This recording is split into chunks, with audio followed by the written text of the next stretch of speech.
and the illusion of prosperity and the illusion of peace. If we bomb more, we'll get peace. Oh, I don't know. There's sometimes you've got to step back and say, I don't, you know, please, wear the vertical stripes and the platform shoes. At least it would be more entertaining to look at. But it is an illusion that they're giving us, and we have to fight back against that illusion. We just can't put up with it anymore because we've been down this road for something like 30 years, 40 years. Remember trickle down? You want to talk about an illusion? Even the people that created trickle down have admitted, nah, whoops, didn't work. What are you going to do? So here's the situation. Talk to people in my age group and older. They say, you know what are we in this fight for? Well, you know why we're in this fight. You're in this fight because you remember that when you had a minimum wage when you were a kid, adjusted for inflation, it was $15 an hour. You remember that education wasn't going to bankrupt you. You weren't going to come out of a situation after going to college and maybe never be able to pay it off. If you needed health care, you could get it. It wasn't perfect.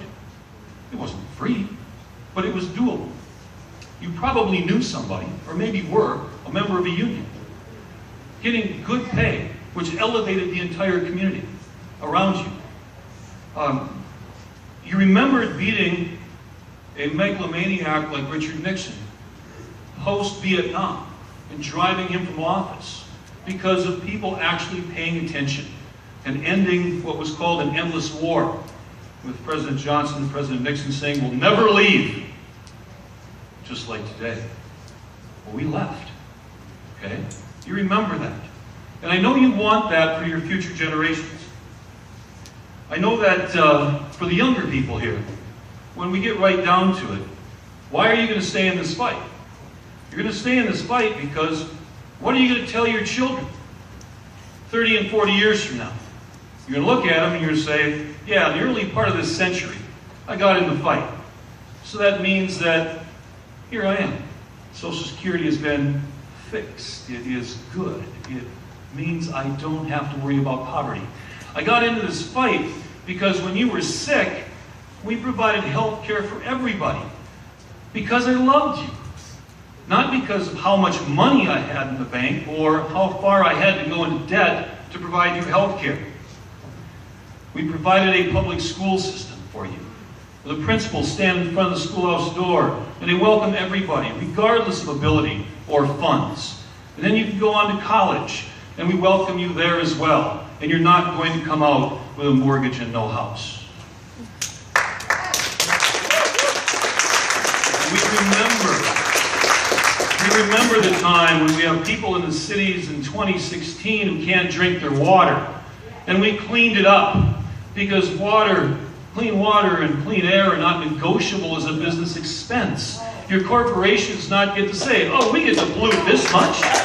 No, we stopped that. You remember that an energy boom post-World War II spurred the middle class. Well, we can do it again. We did, and you'll tell your children. Clean, green energy. Because a massive spill of solar energy is simply called a very, very nice day.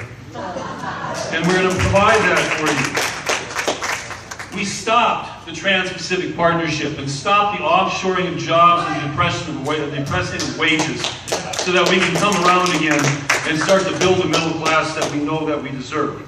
We stopped the greed that is so dominant in Congress, where our congressional delegations frequently spend almost all their time raising money and not writing legislation.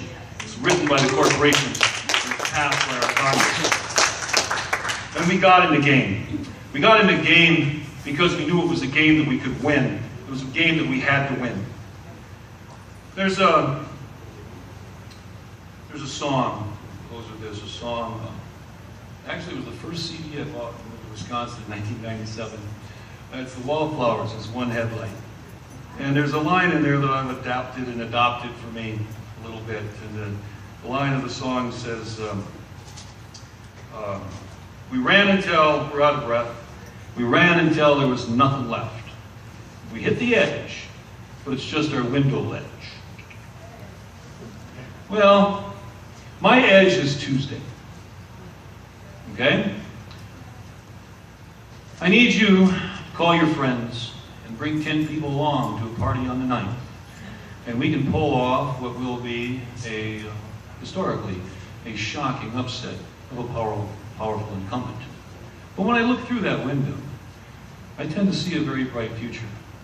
Because I know there are people out there who have been fighting longer than I've been fighting, and who have the best interests in mind for their children. And that for everything you have done, and for everything that I can see you doing through that window, I thank you from the bottom of my heart, and we will meet again. Thank you.